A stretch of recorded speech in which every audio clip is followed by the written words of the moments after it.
Hello everyone. Last videos में हमने laws of motion के बारे में पढ़ा था। First law, second law, third law. अब हम ये पढ़ेंगे कि prove that second law is the real law of motion. जो सेकंड लॉ होता है वो रियल लॉ होता है, वही यूनिवर्सल लॉ होता है मोशन का। इसको हमने प्रूव करना है।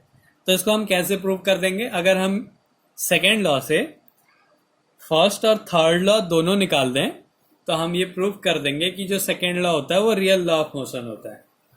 तो पहले हम सेकेंड लॉ से फर्स्ट लॉ लेके आते हैं। तो सेकेंड लॉ का एक रिजल्ट था F equals to M A. F equals to M A. हमें एक इक्वेशन, जो इक्वेशन ऑफ मोशन होती है उसमें होता है V equals to U plus A T. तो अगर हम यहाँ से A की वैल्यू निकालें तो आ जाएगा V minus U upon T. तो हम यहाँ पे A की जगह लिख सकते हैं F equals to M V minus U upon T. ये कंडीशन हो गई। अब फॉर एन आइसोलेटेड सिस्टम,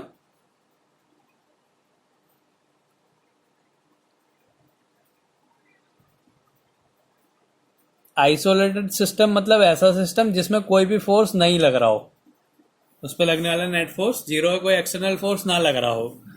तो अगर हम सिस्टम को आइसोलेटेड कर देते हैं, मतलब उसमें कोई फोर्स ना लगे, तो क्या हो जाएगा? F की वैल्यू जीरो हो गई, equals to M V minus U upon T.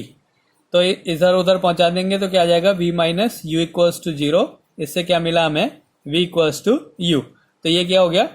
First law हो गया। ये फर्स्ट लॉ क्या कहता है? अगर किसी ऑब्जेक्ट, कोई बॉडी रेस्ट में तो रेस्ट में ही रहेगी, मोशन में तो मोशन में ही रहेगी, जब तक उसमें कोई एक्सटर्नल फोर्स ना लगे।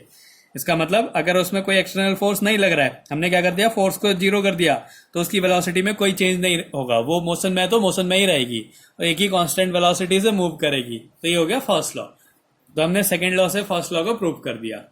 क्या किया? ए की वैल्यू रख दी, फिर आइसोलेटेड सिस्टम ले लिया, मतलब कोई फोर्स नहीं लग रहा है। कोई फोर्स नहीं लग रहा है तो उसकी वेलोसिटी में भी कोई चेंज नहीं हो रहा है। तो इसका रिजल्ट हो गया। तो इससे प्रूफ हुआ कि जो सेकेंड लॉ है उससे फर्स्ट लॉ हम निकाल सकते हैं। अब हम थर्ड लॉ को सॉल्व करेंगे। तो इसके लिए एक कंडीशन लेंगे।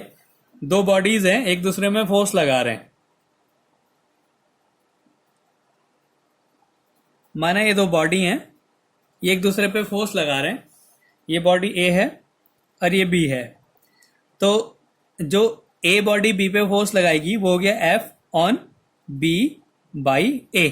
तो जो बी पे फोर्स लग रहा है वो हो रहा है एफ बी ए, और बी जो ए पे फोर्स लगाएगी, रिएक्शन जो लगाएगी, एक्शन रिएक्शन है, ये इस पे एक्शन कर रही है, माना एफ बी ए, तो बी ए पे रिएक्शन करेगी F on A by B.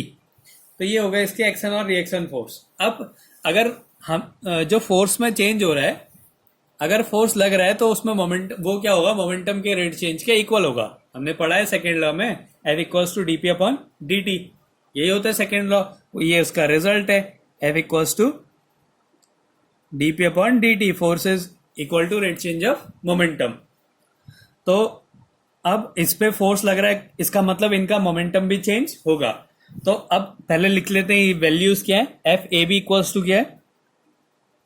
F A B equals to force on A by B. Force on A by B हो गया। अब एफ ए बी है तो इसका मतलब ए पे एक फोर्स लग रहा है, इसका मतलब ए का मोमेंटम भी चेंज होगा। तो change in momentum on B, force किस पे लग रहा है? बी पे। अब पहले ए पे फोर्स लग रहा है, एफ ए का, ए बी का मतलब है force on A by B. A पे बी कितना फोर्स लगा रहा है? तो फोर्स बी लगा रहा है ए पे, तो ए का मोमेंटम चेंज होगा। तो चेंज इन मोमेंटम ऑन ए,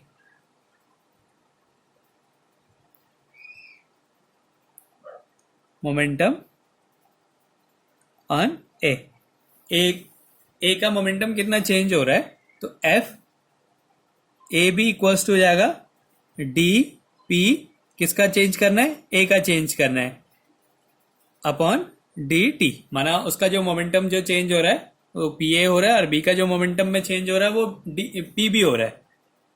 ठीक है, तो ये हो गया F A B equals to D P A upon D T. ये एक इक्वेशन हो गई। ऐसे ही सिमिलरली एफ बी ए, ये क्या हो गया? Force on B by A. B पे ए कितना फोर्स लगा रहा है वो हो गया। अब बी पे फोर्स लग रहा है ए के कारण, तो बी पे भी मोमेंटम चेंज होगा, तो change in momentum, change in momentum on B. तो बी का मोमेंटम कितना चेंज हो रहा है, माना वो हो रहा है डीपी, जो मोमेंटम का चेंज हो रहा है D P B upon D T. यहाँ पे ए पे मोमेंटम जो चेंज हो रहा था D P A upon T T, तो इधर से फिर सेकेंड लॉ लगा देंगे, तो F B A equals to हो गया डी पी ए, बी पे चेंज हो रहा है D P B upon D T. तो ये हो गया इसका चेंज मोमेंटम। ये सेकेंड इक्वेशन हो गई। अब इन दोनों को ऐड कर देते हैं, एडिंग 1 and 2, तो क्या मिला हमें, F A B plus F B A equals to हो गया D P A upon D T plus D P B upon D T.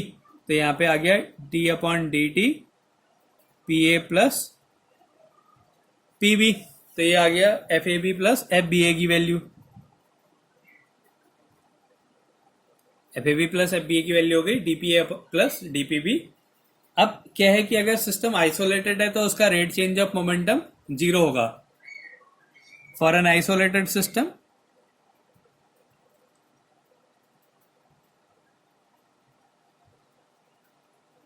Rate change of momentum, change in momentum should be 0। तो जो change in momentum है वो 0 होगा। ये change in momentum में ये क्या होना चाहिए, 0 के इक्वल होना चाहिए, मतलब F A B plus F B A equals to 0। ये भी ऐसा भी कह सकते हैं कि जो उन पे फोर्स लग रहा है वो 0 होगा, जैसे पहले वाले केस में लिया था। आइसोलेटेड सिस्टम मतलब F0 है, तो मतलब उसका जो चेंज इन मोमेंटम है वो भी 0 होगा। तो यहाँ पे मोमेंटम को 0 कर दिया, F A B plus F B equals to 0 आ गया। तो इसका मतलब क्या मिला, F A B equals to minus का एफ बी ए।